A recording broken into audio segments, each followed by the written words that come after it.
Bonjour, bonjour, fidèles téléspectateurs de notre émission Olive Sport.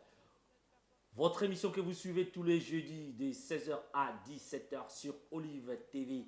Votre chaîne de référence, votre chaîne d'excellence. Au grand joie d'être là encore une fois de plus pour vous présenter votre émission préférée. Votre émission que vous suivez tous les jeudis comme je l'ai dit tantôt. Je sais que vous êtes branchés car Olive TV, c'est une chaîne qui est interplanétaire. Vous êtes branchés, vous qui êtes là au salon Ziblé, salon Gilles Ziblé chez euh, Mbongo contre Mbongo et Raymond Chiswaka qui me suit en ce moment. Et aussi les amis qui nous suivent de ces côtés-là du salon Carlos Massamba, Nono Masolo, pièce contre pièce, Guilou Membo, le meilleur coiffeur d'acné. Les amis qui nous suivent de l'Angola, de l'Afrique du Sud, de partout à travers le monde. Nous sommes là. À la présentation, c'est votre humble serviteur Johnson Keto, le garant de la nation au-dessus de la mêlée, Nicolas va conflit, Bagba, Manga côté là, l'homme toujours humble. À la demande générale, je reçois pour la seconde fois. Il est là, vous l'avez déjà vu, il est là, il est les Pomba. Lui, c'est un Pomba. Il va encore expliquer pour les amis qui ont raté l'émission de la semaine passée. Il va nous expliquer qui est Pomba, qui est Yankee, qui est Maître. C'est un Pomba. Il a fait les Mukumbusu, il a fait les box, la boxe plutôt, qu'est-ce que j'ai dit là? La boxe. Il a pratiqué les karatés, il a pratiqué le judo, et il est là encore une fois de plus. Lui, c'est qui? Lui, c'est Maître Fabien Balboa. Maître Fabien qui est suivi aussi par Trésor Mwamba qui est là à nous suivre depuis sa résidence, qui nous suit. Maître Fabien, bonjour, Nandengoye Mbalayambo. Bonjour, Son Excellence Johnson Oh, Keto. na comme excellence, Maître Ouais, Lelo. vous êtes Maître, chairman. maître, toujours bien habillé, maître, ba nœud, ba nini, ba costume. Mes costumes, na moni côté, ils ont vendu pour ba biceps, ba nini, maître. Sangoni oyeli biso sous lelo pour ba sengi, ba lobi ke maître asilisaki émission te. Ah, bandeko, na yebi ke bino bozolanda biso, na yebi ke ndeko moko azangaka te Willy Kwame Church. Arozo Rolanda la minute bozala prêt pour poser ma question ou pour poser lelo eza émission na bino émission bo tuna mituna maître basenginga na yamba yo lisusu bato na Hollande basengi Diana Kinkela Lutete asengi bato na France maître Damas Lukau asengi na Suède hein? Aristote Longo asengi abi yambela biso susu maître wana pomba wana yango na yambi yo su lelo sangoni neza lelo.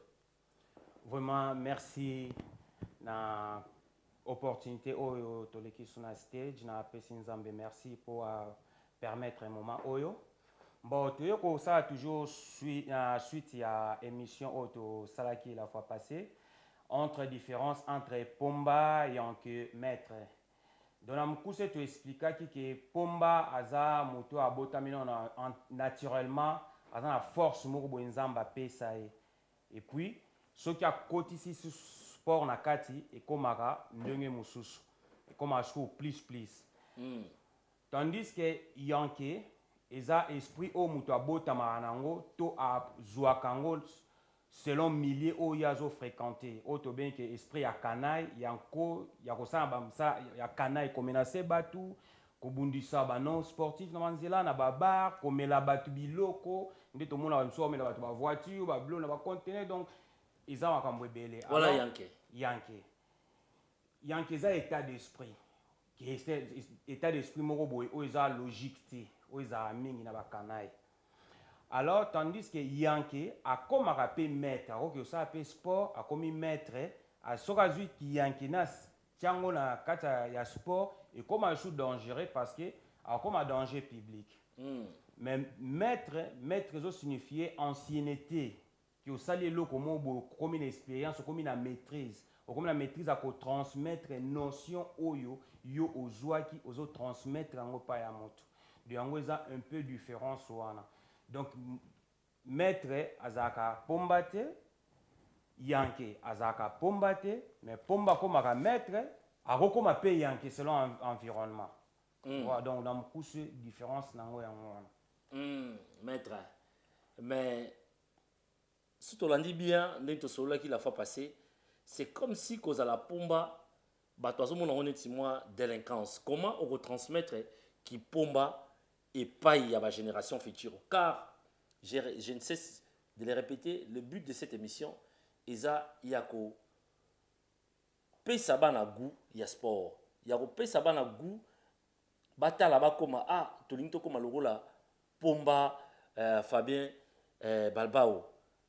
Qui pomba avantage nango eza nini na kati ya société ya lelo, société moderne, société oyo bato babundaka na bango te, bato bakoma obeti mbata akimi mbangu na la police.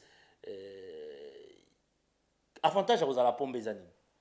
Avantage à kozala pomba c'est quoi? Au moins na sport nyonso na compétition un meilleur azalaka toujours, tu vois, meilleur à cause de la paix pomba à cause de la paix technicien à gagner la technique sur les cas qui pomba na mayele. Mais avantage à pomba ezanini oko kende se spécialisé na sport mo par exemple boxe. Ok, olandi ba discipline nango parce que sport eza na discipline eza éducation. Ce qui bat baye baraté sport eza à part famille. Dès que tu as éducation en classe, tu as éducation dans l'église, sport pesa discipline moko et transmetaka. Donc intelligence moko bo façon moko de vivre na kati ya moto. Alors sozo se sentir lelo que ozaka na force moko boye o yo botama nango.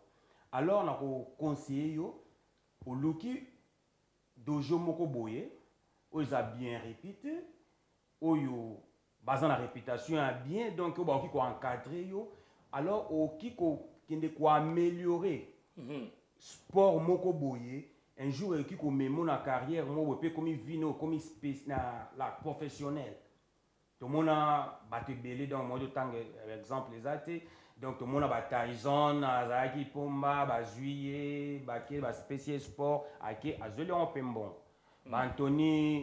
Anthony Joshua bazui na street ba moni kaza na force moko boye ba ke ba encadrer. Alors ce qu'on a pomba ce n'est pas dire karake au tika classe au commis voyou non. Comme moi je suis là na zoe sabino na pomba malgré tout kolaki na Afrique encadrement peut-être zalaki te mais nazana ba papier na ngana tanga.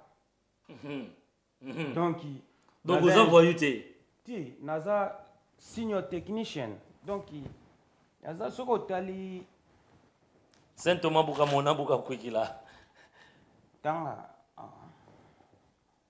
wow naza technicien mais na senior technician pardon donc na carte yo donc musala na ngwe bani na superviseur manager donc alors ce qui est dans la moto aza pembe nanga donc ozomona ki na koluka na transmettre ye eloko nga naza nango à part sport na kopesa pe conseil moko ya vie donc selon senior technician na domaine nini technicien ya domaine nini moto vehicle soko tali naza ingénieur ba oyo oh là là baza ba donc superviseur ba autre na ba compagnie chers amis je crois que bon Régie Izalango vraiment important moi je vois ça namoni awa Fabien Kabosh donc Azo assess véhicule ba technicien do ba superviseur Azo assess ba superviseur c'est un technicien à côté à automobile bana mindele to pesa bango mayele awa Fabien Azo transmettre mayele na bana mindele donc azo transmettre na bana mindele na mboka oyo cela veut dire que ngwaka pe moi et vanda tomeka kaka pourquoi pas to kosala moi pas bana so ba congolais c'est ça le projet tozana ngo mayele awa ezatika to tika ngo donc il faut te transmettre on pe na bato donc il n'est pas seulement pomba comme d'aucuns peuvent le croire il est aussi technicien c'est un professionnel il répare reparaka na salaka o te benga pimp my rights Non, qui peut décorer voiture. Pour décorer voiture. L'autre jour, tu m'as dit que au coquille, installer ma caméra, nini, tout ça. Caméra, na rochelo ba frigo na kata voiture, donc na comme sa voiture comme tu ndaku. Donc on a nyonso na kata donc ba to bi pimp my white. Donc na comme sa voiture ne comme turbo donc na sera donc na au moins ceux qui na ba 37 certificats au ezaka na domaine ya. Toyota là. Oui. Oh. Pomba. Pomba zana ba certificat awa a world certificate Faculty of Technology competition day Wednesday 24th March 2010 right body repair in the subject of body repair signed by blah blah blah donc un seul Congolais na compétition ya Angleterre et puis na gagné compétition. Je vous dis il est bien documenté our Sutomoni award certificate. This is to certify that Fabien has been awarded second place in the subject of paint refinishing at level 2. Our Tomoni certificate of unit credits towards the certificate diploma in automotive body. Non, mais na olembate po nengezana bakanisi kaka ke ba sportif bino botanga na bino te musana bino beta bato yango to linto yeba est-ce que mayele zana mutu est-ce que donc elege diploma in vehicle accident repair paint principles right. I can read all, I can go through all the certificates. So the guy is well documented. So there's more certificates. Comment va certificat oil? Right. Na oil. Right. Donc on qui ko sala bateau. On ça soudire à bateau. On ça soudire à bateau. Donc est-ce que soudire à bateau donc soudire ça ma par point. Au moins que là bien oui. Soudire par point. Donc ma bateau na rejoindre na côté kuna. Donc ma musée belé a nazotanga il est documenté, il a étudié, il a été sur le banc de l'école, accreditation certificate. This is to certify that the individual Fabien Kabush is an approved senior technician, root panel accreditation, blah blah blah, diplôme d'état Pesali. Why? Il a tout dans oh là là, polishing application, right? Level 3 award in automotive refrigerant handling. Frigo. Fabien Kabongo. Award in employability skills. Award in door supervision. Right. Oh, Fabien. Understanding and stewarding. Oh, God. Donc, il n'y a rien à dire, les gars. Il n'y a rien à dire. Il y a que des certificats, des diplômes qui sont classés. Non, il y en a plein. Ça sert à rien de Maître Fabien. Oyebisa Ebiso, Maître Fabien Balboa. Oba biso que la fois passée, au Kosa de ça, jubilé, il y a Kobunda.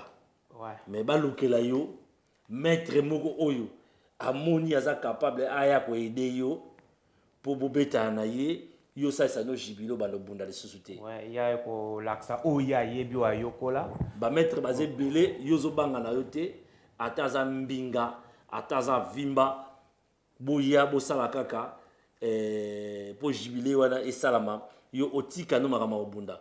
Mais ba lobi nga na zui ba information ba yo obunda trop ba beta o formaté. Na loba ki yango pe na répéter yango na bunda donc surtout dans le temps, ils ont période de 3-4 combats par jour. Ba mettre JC Bahati ya ni bandoza ba témoin à self défense. Donc dans cet temps un mois bon donc bunda 3-4 fois par jour. Na nenga libanda et puis tant au bunda bonga ataka ba civil te que non sportif quoi. Non ba sportif aujourd'hui. Donc na sali na bundi trop mais ce que ils ont en place moko ba betanga bon na mutu na bomba te comprends na ba ke ba betanga. Mais babetanga te donc ce que ça que muto abetanga ayoki bien monaka aki ko benga toza live oloba na sengi pe régie de jeu fongo labiso ba phone live n'oubliez surtout pas que communauté na biso pe toza na matanga ezali leki na biso na kombo ya Aimé Ntsakala asili kotika biso atika biso depuis lundi. La police vient de confirmer que c'est une mort naturelle. Donc dans nos prochaines émissions, l'émission na biso samedi toko luka topé sabino le plus amples informations. Aimé Ntsakala azali leki ya ndeko na biso Vidal Matumona puis Jésus de Londres, Ntsakala Jésus de Londres, hein, depuis le Canada. Donc pour l'instant, détail Yamatanga nano tozuite, mais si tout va bien, Torobanda Rokutana et pas ya ndeko biso Donado kuna esika toko kabola mawa na libota boyebika ka ndenge to salaka bobo mesano soki ndeko akufi to zangate pour ko soutenir famille moralement et financièrement. Hein? Donc, ndeko biso a kufaki, a lalaki kaka, et puis à la mukite. Na rozonge la susu, sango susu ya mawa, mais tous nous le gars sur la ligne. Allô? En fait, là, pour je me reprends de Badou, c'était Nazo ka bien te papa, loba, c'est l'année mukela. Allez-y. On m'a dit que à zone de fête, si quoi, de fête à zone de, dites-moi, non, d'aller tout, on a pas suivi, tout dans la sportif. Ouais, merci mon frère pour la question. Ngai bateau ba ebinga nataka ba non sportif te. Poza danger. Peut-être comme sous akuta na tamsu na bitumba ya groupe bazana na kati ba yanke bazali to boyite mais nataka non sportif te. Na buna ba non sportif te. On a zolo beza ba sportif. Donc c'est qu'il y a sport nyonso na kutana ba sportif il y a sport nyonso. Donc mais question balle. Ouais, merci. Question présent, comment on va mettre c'est ba mo de la non sportif attendre travaux, comment il bango. Après bon bani. Bon, na ko lobake omoni ba 1 mètre na lobi ke 1 mètre aza moto aza na maîtrise. Ana maîtrise aza moto il faut transmettre non chez bato musu. Soko moni maître lelo oyo comment moto asali sport ayebi des mouvements, ayebi des shit, abeti des non sportifs libanda ba bengi maître.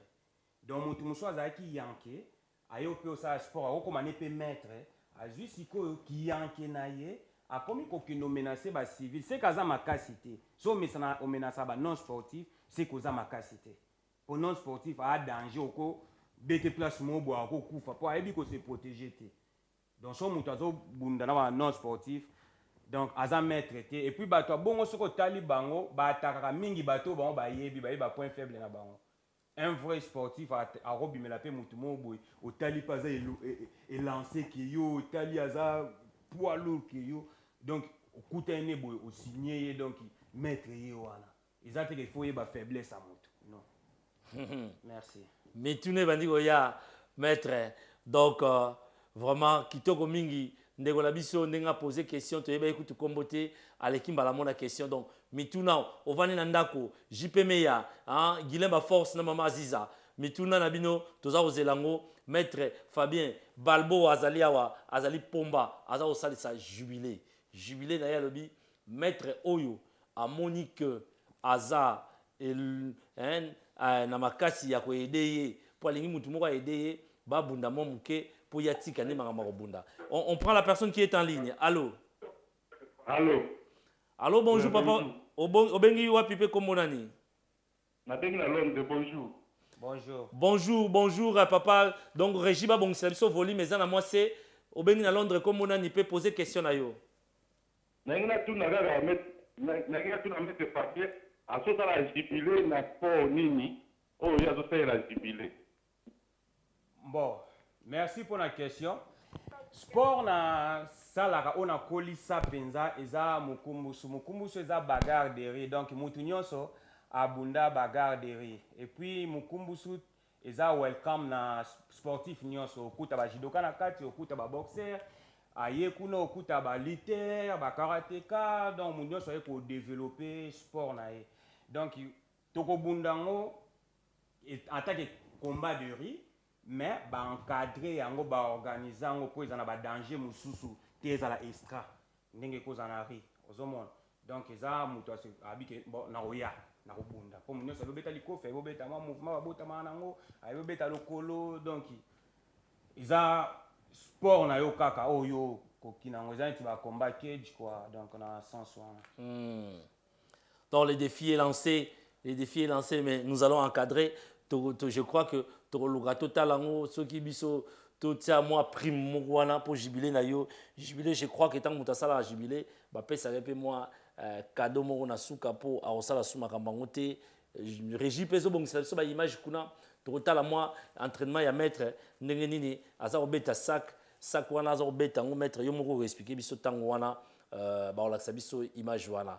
Mais ndenge tolobaki on en profite, c'est une émission, on a quelqu'un en ligne, on prend la personne qui est en ligne. Allô. Oui, allô, bonjour. Allô, bonjour. Allô, bonjour. Bonjour. J'entends que c'est Willy Commission. Ok, Papa Willy, le fidèle des fidèles, Olobi Boni. Oui, question est-ce qu'il y a des bangatés à comme jusqu'à la fin de carrière naïe, à deux cas moutou, aya munana et bon c'est toi six carrière naïe. Moi, tu vas me donner et puis deuxième question, il y a pour faire la camp et puis de la haut. Ah, donc on a fait une carrière dans Yozo Bangaté, au Koutana, na maître Johnson, kuna boyeba, allié yo. Si on a fait une carrière, au lieu que bon Fabien, babeta na bango yete mon kama, maître sans paquet bimi, aller na yo, pour battre soupe bazolo bagé, tam susu, bitumbang balia yo nan babeta ote. Moi, bin sang ezate, pe olingeza la wapi, pe quand. Merci pour la question. On a profité pour la conseiller nanga, après ça fait un conseil mingi ya El Pasi, na bossé champion Gunther. Donc au moni na carrière ya mutu nyonso, toko ba mutu a demeura éternellement makasité. Botala ngo na ba championnat, mutu ko bunda gagner ti apti sa ceinture na ye, ba mususu pe ba ya ba botolier, mususu pe a garder pe asisi ceinture na ye, ba botolier ti. Donc pour nangai nazolinga et salama avant novembre. Donc ceux qui vraiment mutu ako zalapenda ready à se préparer, tu vas fin à mois prochain à pesi déjà à travers l'émission la biso bengingai a benga officiellement qu'ils en ndenga ya simate ya komiromire a bengi Johnson Keto azawa ba koluka pe ba kolexaye. Bah, toya tokuta na ye ba présenter biso donc il faut calater dans 1-2 mois pour ba programme nyonso donc vous allez établir donc il y a un problème t. Ils ont un problème t. Kopola et l'obelanga rien on linga pena ko kopola ndenge zala. Papa bozo yoka mutu azoloba alingi ayoka pe kopola ndenge nezalaka. Donc il est sûr de lui. On a quelqu'un en ligne. On continue. Allô. Aujourd'hui, les appels vont pleuvoir de partout. On prend la personne qui est en ligne. Allô. Allô, bonsoir. Bonjour, papa. Comment on est?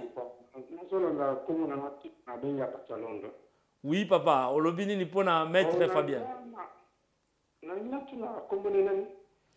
Fabien Balboa Kabosh. Balboa. Ok, donc ce qu'on a dit, Ah bon? Comme on appelle Fabien, et puis on a bien qu'on a une question mon robot. Alors le mot très important que nous mutu au ébi le combat au bibi nanzela ko beta nanzela ayebi même pour hein c'est le mot que nous mettre ba mettre bazali venir ba mettre taekwondo bazali ya karaté bazali ya boxe bazali donc au beta mutu na tela tikeni chaque que nous ayebi et le mot passer ba kala. Oui. Mais question non posée. Combat lui il faut apprendre et l'autre apprendre à la mettre et là c'est très important à gérer le possible parce que mettre a représenté un maître le combat lui est à la carte mais il faut apprendre l'autre comment pas mon copain de ce qu'on maître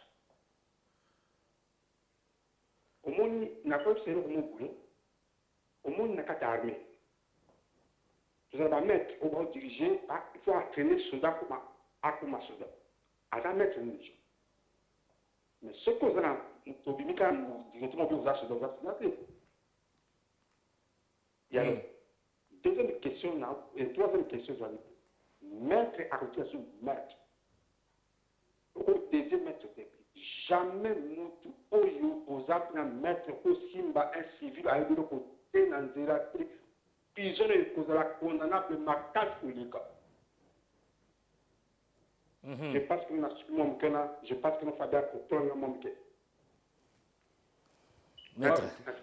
Merci beaucoup. Merci pour la question na yo.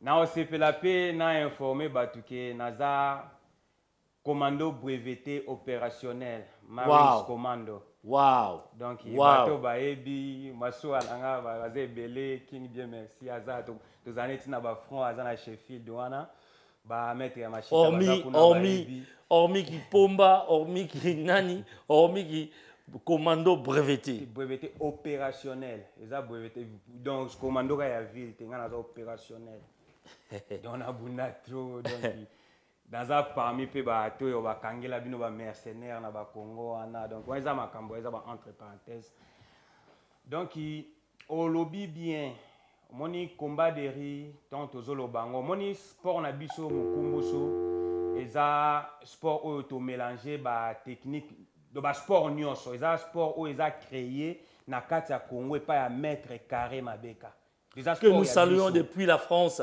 Maître Carré, c'est notre prochain invité. Dans le mois d'août, tu vas Maître Carré, le fondateur, il y a Style Walam Mokumbusu. On s'est déjà parlé, hein, on est en pourparler. Il sera ici parmi nous d'ici quelques temps. Je vous passe la parole. Ouais, donc, Mokumbusu, sport, Toba Kobunda.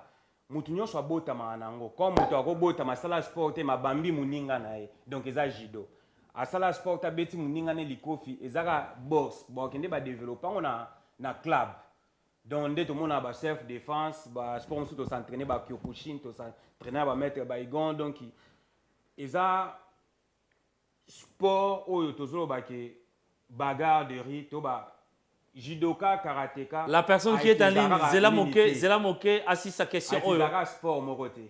Omona karatéka. Zela Moke papa. Omona judoka abeti likofi. Omona boxeur anyati mutu. Donc ils ont ensemble le sport, mais soko lingi sport mo kendo spécialisant ndenge biso to spécialisaka yango. Et puis lelo est commis professionnel, tozana ba champion Jolema abeti champion en Angleterre awa.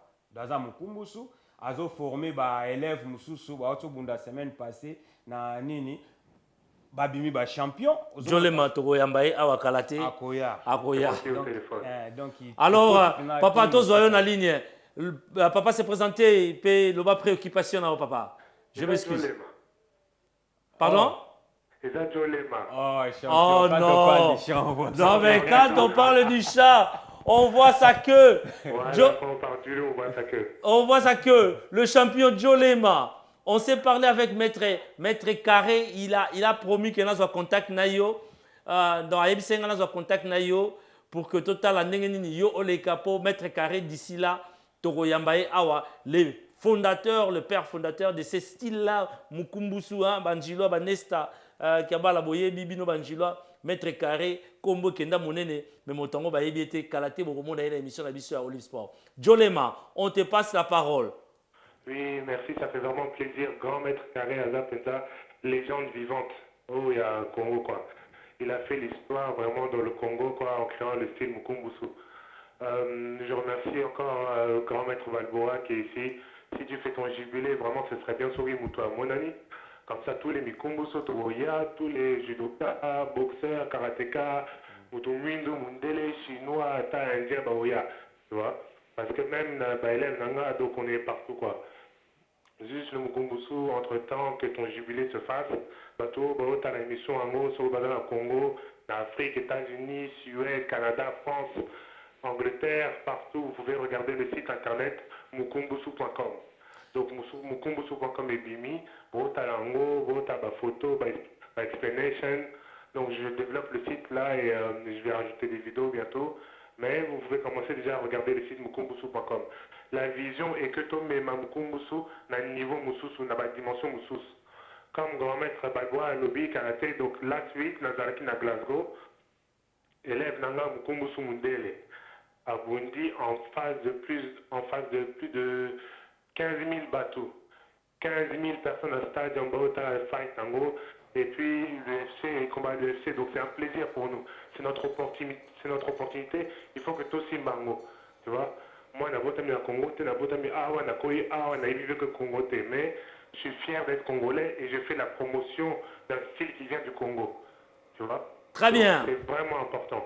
Très bien, Jolema. Merci beaucoup, merci encore. C'était un plaisir de t'avoir en direct, Jolema. Donc, parmi les invités, tu es classé parmi les invités. Cette émission, c'est pour vous, les sportifs qui se respectent, les sportifs des renom, les sportifs qui veulent bien léguer un truc à la génération future, les sportifs qui veulent bien être des modèles pour nos enfants qui veulent bien embrasser le sport, la carrière sportive. Maître Olingo Salisa jubilé. Mais la carrière, tu as formé qui? Tu formé Nani? Au Kendeka, quand expertise, au Kenao Salisa jubilé, il n'y a pas d'élèves, il n'y a pas de successeurs et qualité na onyoso et que na ondengwana. On prend la personne et tu vas répondre à ma question au même moment. Allô? Allô? Allô? Allô? Oui, allô? Papa Longo peut mettre la télévision parce que c'est ça la retour.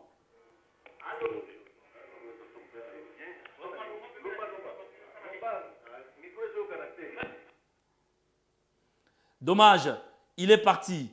Tu réponds à ma question qui était expertise nayo, savoir nayo, ozo sa jubilé et au Kenon Kandengwana. Ouais, merci pour la question. On va profiter pour saluer grand frère Nanga propre, Aza champion en boxe. Donc dans les années 83, tu vas bien champion. Lelo Aza frère, l'homme de Dieu, Joseph Colombo. Tu vas bien. Donc il y a bien la famille. Bon, pour la question nayo. Comme ça répondre. Allô? Oui, allô? Allô, bonjour papa. Obengi wapi komona ni pe question na yezani. Bonjour, Johnson. Na bengi na l'autre awa. Mbona nga héroï. Na zega na besoin na maître Fabien. Oui. Par rapport à maître nyoso tu baza awa na Londres. Maître Nini Andimaka. Par rapport à cadre sport à judo. Maître Nini Andimaka. Et na ba ancien ya ba quartier. Na ba ancien ya ba quartier. Quartier Nini Oya Andimaka. Na ba ancien donc j'ai par rapport à la zone de l'année. Question piège. Bon. On a eu Naza petit frère Papa Kanza. C'est bien en Belgique. Merci. Okay. Papa Kanza en Belgique? Oui, Papa Kanza ya nangai avant dans la Belgique, oui. Numéro nangé. Numéro nangé zali wana. Tindelanga déjà SMS. Tous à nous en contact. On ira le voir. C'est un grand, c'est un champion aussi. Ah ya zaki sera kangi yo pa. Ozui yangongwa. N'a pas besoin na yo papa. Il répond sur la question. Okay. On est en cap. Merci. Merci beaucoup. La question est très très importante. Au batumsu wanda ko tunate. Au moni particulièrement nga. Nandimaka tous les maîtres sans exception oyo a travaillé a commis maître. Mais maître na maître a dans la catégorie nae. Ozomona. Tous en ba maître Frank, tous en ba moi, tous en maître grand frère nanga maître Frank Pindakai. Frank Pindakai, tous en maître Chikeva, tous en maître Mazantomo, tous en maître Belé, ba Younes, ba maître Trésor Mwamba, maître na maître dans la catégorie ne ba maître ba na maître tout nandima bango. Na ba vie au tuna ba maître Yann Armand Lumuso ya Lemba ba ebi pour ba vivre ba expérience nanga mingi bando bien kutu Kabila tant Kabila zokota. Ba mettre M16 na France ba yebi bato ba viva ba événement nanga ba mettre ba vie na biso kangala machine de guerre oyo ki azolukisa biso poto sake yo mame azobela to bimela na kati hôpital asili mayela bi oh petit kangala machine de guerre petit bi ah bato non là-bas hôtel anga bazwete mais bino bata mitif boye mitif ici là comprendre vous aussi mitif mener l'hôpital on a opération so te obimela yo to otala yo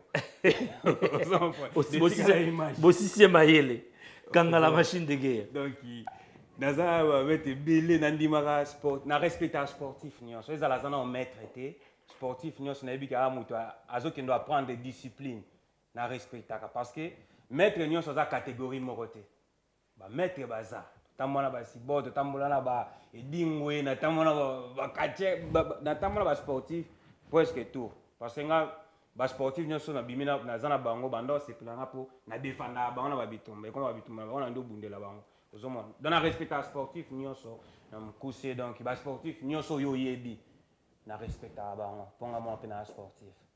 Merci. C'est bien répondu. C'est bien répondu, très sage. Et bongo savoir na yo. Oyo kene na onga na jibile ndengwana. Bon, omoni ngana pumba. Ngena zoloba maître aza moto yo azana ndengene. Moni biso tant on a kata mukumbusu. Tokoti mukumbusu na loba ki on likolo. Na kota balemba matasa longo barigini balovolo bambanda yemba kuna donc mukumbusu ezala ite. On a quelqu'un en ligne. Tozoyer. Question nanga ozongela ongara. Tozana mutu azana ligne. Allô. Allô, bonsoir. Allô, bonsoir. Bonsoir, mon frère. C'est Eddie Louveras, petit Nao. Nao qui bien t'es, papa? Ouais, Vieux Johnson. Oui. Bagua, Eddie Louveras. Oh, Louveras. Ouais, mon frère. Papa, Mikolo, to mona ntenga, na mona na ite Mikolo na church. Ngana lingolo baboya. Batu bazo minimiser eloko babengi kipomba. Kipomba eza nango eloko kuma ya mabete parce eza na batu mususu babotama bapomba lelo bakuma bastar. Na pesa bino exemple moko soboke na États-Unis d'Amérique eza na chomo babenga Kimbo Slice. Abotama pomba lelo doana koma na la pona nini alongo na kipomba akena ngo tina ring batu bazokota na tina ba terrain pour lelo mutona akomi grand moto donc pona biso pe ba congolais so moni ko da pomba ke romona ke ozo mbongo te kine na ngoti na ring awa pe ba pombe ali mais je crois bien awa na Angleterre ezalate mais catch fight ezali dans Amérique donc ki pomba me ali o moni pe ba YouTube pa te ba clip na do ga bunda pe na nzela donc ye mado tenga mabatu na nzela so ngo bunda bukutani ba pe ba yana pe ndia ouais on gagne donc courage vraiment à te la mettre Balboa vraiment joue au base combat na yo ngape na wa otala que ça passer un moment ba prise quoi c'est bon. Sans oublier aussi que na Mukumbu Soupe vraiment maître naboy na benga papa la biso maître mais passer un cross pe Mukumbusu a matisa lokolo muke na Mukumbusu je t'apprends aussi. Voilà, donc nous allons apprendre lui verras donc faire attention passer un cross pas matisa lokolo na ninga Mukumbusu à pratiquer Mukumbusu. Donc il faut faire attention na pasta so sagani Mukumbusu ezala un esprit ezali passer un kosi Joshua Olive qui c'est kosi que nous saluons aussi yoyebi donc à pratiquer biloko wana ouais na osenga la régie ceux qui image na biso ezali bomo na ndenge maître Fabien azobeta ba sac ceux qui image eza prête ba balancer biso ngo et puis to continuer na biso émission na biso mais là profiter na yebi ko répondre à la question na to kufeli lisusu mona na biso il y a 15 ans na kombo ya Jean-Baptiste Mbenga 15 ans à Koufaki moi na zongi sengi molimo alali karaboye ala mukite vraiment paix à son âme Matang ezali situé na numéro 41 à Saint-Paul's Drive na Stratford E15 olingozwa ba détail oleki na site na biso le www.topafricamagazine.net un site responsable pour le responsable donc Matang ezali kuna tobosa na pete ke matanga ndenge tolobaki ya ndeko na biso Aimé Nsakala tokosala signe donc ba image Roger sala biso signe ke ba image ezui-moi kokoso na ebité image oyo bokene kaka bokene na Facebook nanga bokene na site bokomona maître Fabien comment il s'entraîne c'est pas un pomba au hasard. Ce n'est pas un Pomba au hasard. Il s'entraîne comme un lion. Il s'entraîne, je sais pas, n'invite maître, ça au travail na biceps, n'est le 17 kilos. Donc les kofi, ils ont la puissance il y a 17 kilos. C'est quoi? Ils ont travaillé force, que mutu, ce qu'on bêti mutu, il faut sentir que kilo moko boy, il marteau, il y a un moment où ma coffre électrique, donc le coffre bendé, donc ceux qui les yeux n'ont pas sentir que mon bal a touché ou quoi. Bon, moi ni biso na ngana mukumbu sur personnellement, donc tout ça genre ya baka ya batu au bal bazaki, aye ko démontrer sport ezanini, sport wana ezanini, pour que ça batu goût. Ngana zo bunda, na zo défendre sport wana, grand frère oyo na landi, yinda ndo former ba dojo.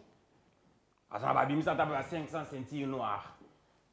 Maître Flavien Texas, maître Igira Wampaka, ça a mystique grand frère wana, a mystique. Donc bino famille la bino za na ba pomba. Ko banana père. Père na bino pe su pomba. Oh, et bon combo kaboshi wana eza combo ba pesa yesile koma po père nanga ba ndeko na ligne zela muke yo kana père na bango pomba, ya na bango pomba, sœur na bango pomba. Donc moni na pesa petite sœur nanga. Journaliste no pas commander ka pomba, nga pena komanga pomba po. Entouré de pomba, tellement entouré de pomba. Donc kana lo ba combo. Kulutu Gabriel Massoudi depuis France à Zolanda Bisokuna. Donc c'est une équipe de pomba, une association de pomba. Je crois bien. La personne qui est en ligne, tu attends un peu, tu nous accordes une minute. Général Bolozi, lui des finances, na fantomas, na père na biso. Oh. Alors na père na partout. De ma père na so ba âge ba 18 ans, taba Lubumbashi, ba kangana voiture et train.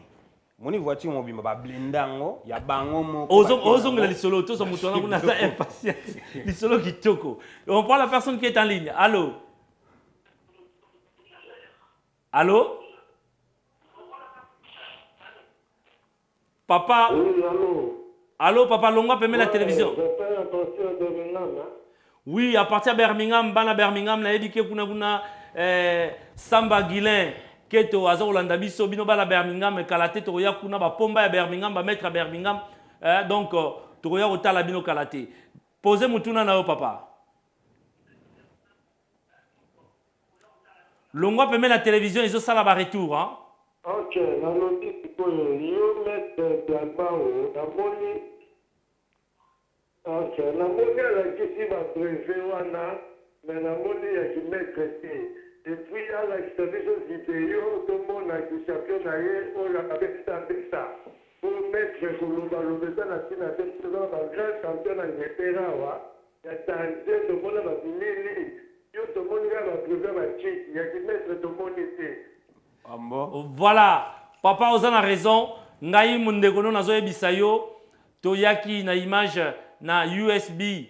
Donc, ce qu'on continue na Facebook. Il y a Maître Fabien Balboa au Mona Yango, ba image ezali, je ne suis pas un vendeur de vent. Cela c'est na tekaka mu pepete na memaka ba aventurier donc j'ai vu les images mais compatibilité, il y a USB na biso na machine ya régie et sali que moyen total la image ezate. Mais les images sont là. Ils ne parlent pas en l'air. Il y a les images. Donc, si aucun na Facebook ou aucun na Facebook, il y a Johnson Keto. Hein? Johnson Keto, j'ai 3 Facebook. Bon, moi, là, image, il y a Maître Fabien. Je ne suis pas son fanatique, c'est mon invité, mais les images sont bel et bien là. On prend la personne qui est en ligne. Allô? Allô? Oui, allô? Allô, bonjour. Bonjour. Papa Bengu abi kombo nani pe préoccupation zanini, motune zanini. Na bengi na Londres, na EP. Oui. Nesta Kiabala. Voilà. Oh, Nesta Kiabala. En fait, na ngai na question peut-être. Un peu à peu près, bon, un petit mètre. Ding va continuer relève via Mukumbusu. Là, très bien pour moi. Relève et continuer pour quand c'est tout le monde et ça n'a pas. Alors, question où tu retournes qui a formé. En tout cas, Moutoyo à d'abord à quoi conformité. akolinga ene atravailler net yé. C'est aussi batté. Bon, bah te. Voilà, c'est tout. Donc yo na moni ancien pomba osala ancien pomba. Mais merci la question ana osana raison eza baka yaka mais ngana sepelaka mingi soki mutu par exemple azana bagarre ou bien compétition mo ba ena train ba stratégie oyo kiko build up donc ko construire nzoto na ye qui akoma efficace ozoma to solo on va mettre parigo ba nini mais tam sumo ba temps miki Tout ça mutu na ligne. Ah, maître. Allô. Allô. Allô, bonjour. Bonjour maman obengi wapi maman liboso maman sepeli na makambo pomba maman olobi. Ana sepeli na mission dengele ki ngana za mwasi ya bien. Oh, my lover. Oh. I love you. Oh. Thank you. Allô? Allô? Oui, maman. Oh là là.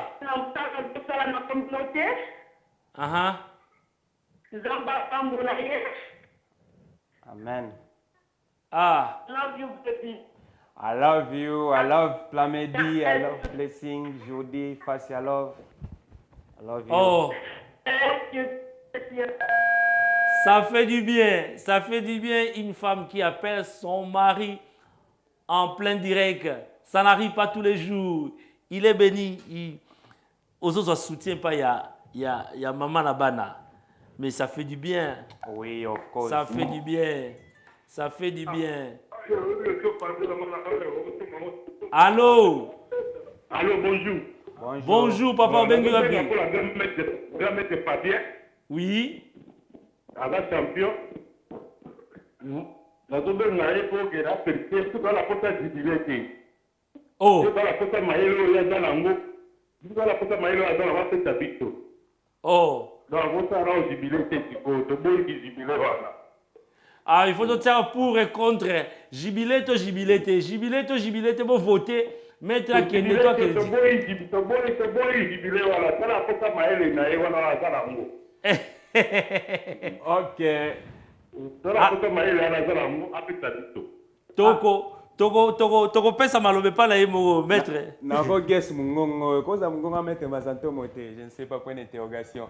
Bon omoni jubilé zanini na bike na lingi na éviter ko travailler ka po nga ba bagarre na nga na dojo za ti bagarre de donc so betinga na dojo obetanga libanda tu vois mais na ko tika la tacticien donc na ko bando transmettre ba stratégie mayele malgré ezalaka ke oko transmettre mutu mayele anya meka sur liboso ka yo moko ozomona mais on est entre autres mais na dojo ke na bunda ka penza comme tel ya on a ngina kata ko bunda banini na po oza s'entraîner peu ba adversaire pe bazala pe sur na ba dojo te ozomona pour catégorie ba adversaire tozo luka bino adversaire donc technicien na celui tatiki na ye mayele celui tatiki na ye sans soana mais na otika la sportif. Merci. Merci. La régie me fait signe qu'il nous reste 4 minutes. On prend peut-être deux intervenants avant que je puisse mettre un point final à cette émission. J'attends vos coups de fil. Les amis qui nous suivent de l'Angola, hein, Papa Moninga, hein, notre général Betou Kangamba Kabushkop, hein, Kolivila, Kunabino Bala Angola, hein, Tolobanini, na Ashram Hotel, et Paya Alex Mfumunti, Torozala Kuna Kalate. Ndenge tolobaki bobo sanatege mukumbusu donc ndebo monaka pasteur Joshua Olive qui est nkosi a pratiqué pe mukumbusu donc ye kuta témoigner yango donc ngate mna témoigner yango tozali awa totikali na 3 minutes je dois prendre les tout derniers intervenants avant que je puisse boucler cette émission que vous avez suivie depuis Olive TV. Je prends la personne qui est en ligne. Allô? Allô? Allô, bonjour, papa. Obengi ape komonani. Oh, papa Raymond Chiswaka. Grand frère propre. Oui, nous sommes mettre vraiment héritage nini akotika et puis batu bagene po akoki koforme bango po quand même akokende boye te ye aza monument bongo soki akei akotikela bana il faut quand même ayebisa biso baprojet na ye. Ouais. Merci, ya Raymond Tiswaka. Vieux Charles, l'argent paie l'argent. Charles Mbongo contre Mbongo. Les juifs noirs en Afrique du Sud. Bon. Merci beaucoup à la côté qu'on a pour tous bien. Merci. Héritage narotika. Donc, Moutou Alingi a décidé qu'il y a un sport comme ça professionnel. Na domaine nyonso, na sport nyonso. Donc, Alingi tamsusu naya.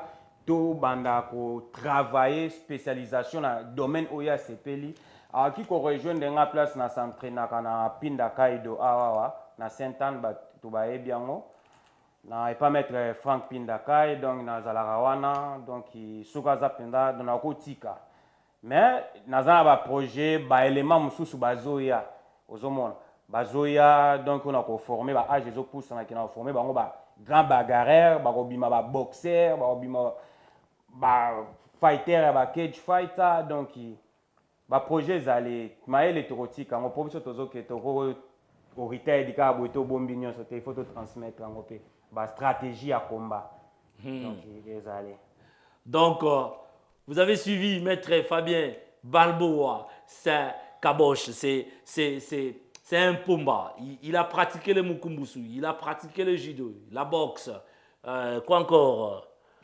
Kyokushin, Kung Fu. Mais lui, il est un peu complet. Olivier Wandangu. Olivier Wandangu alobi baza contre Jubilé. contre Jubilé wana. Nalga Milungu pa lobi aza contre Milungu, Nalga Milungu Ferragamo contre Jubilé. Vavason aza contre Jubilé wana. Bino banso boza contre Jubilé wana na yebi que beaucoup benganga beaucoup tinda message total. Jubilé ngoto ça tout ça te. Toko tiambongo angé. Toko tiambongo angé pour abima la Jubilé na moi quelque chose émission Olympe Sport est organisée par Jubilé wana. C'est pour inciter les jeunes aussi à pratiquer les sports. Les sports, ça nous aide avec la santé, ça nous aide dans la santé, ça nous aide à nous défendre contre les attaques spontanées. On est là. Notre invité, c'était Maître Fabien Balbao Pumba. Pumba, il est jeune, mais Alingi a Salsa Jubilé. Est-ce que ça dit ça? Toi, ça dit pour adversaire ba mona na monté abi malama ke na aimé a ke ne bongote atiki la ngata moi ki pomba pour na West Green na tambola rango bien ngamoko banda suka tisuka Charles Mokonzi West Green a Simba ba dossier na Coventry pe na Birmingham to tambola sans garde corps maître transmettre kamayele wala. Dernier mot avant que tu tiens un point final.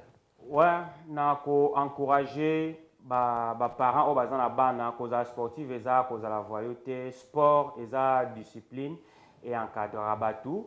J'en profite na PCP grand frère na nga na Afrique du Sud baby puissance batu ba ebie JCD Bala maître Ninja maître Guillaume maître 0D maître on est arrivé à la fin maître donc tout le monde tous les sportifs donc on a tangi ba kombote ba ebi donc champion Gunterio ebi.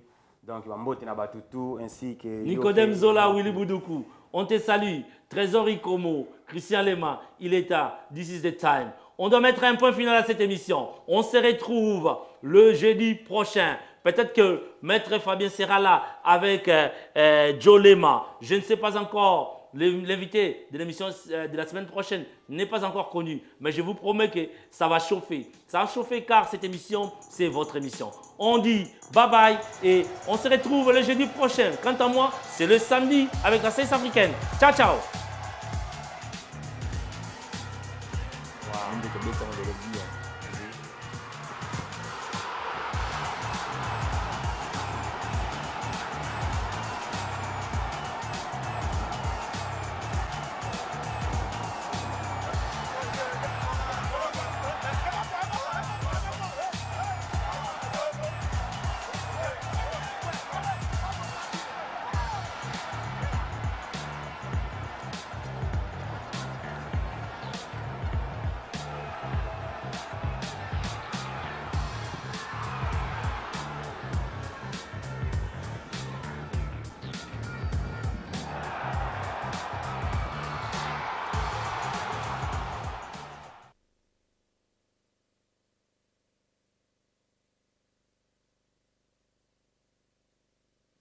TalkTalk have the whole lot for a little this summer. Get TV, totally unlimited broadband, anytime calls and a mobile SIM. Half price for 18 months, so you can keep saving all the way into 2017. That's just £10 a month, plus monthly line rental.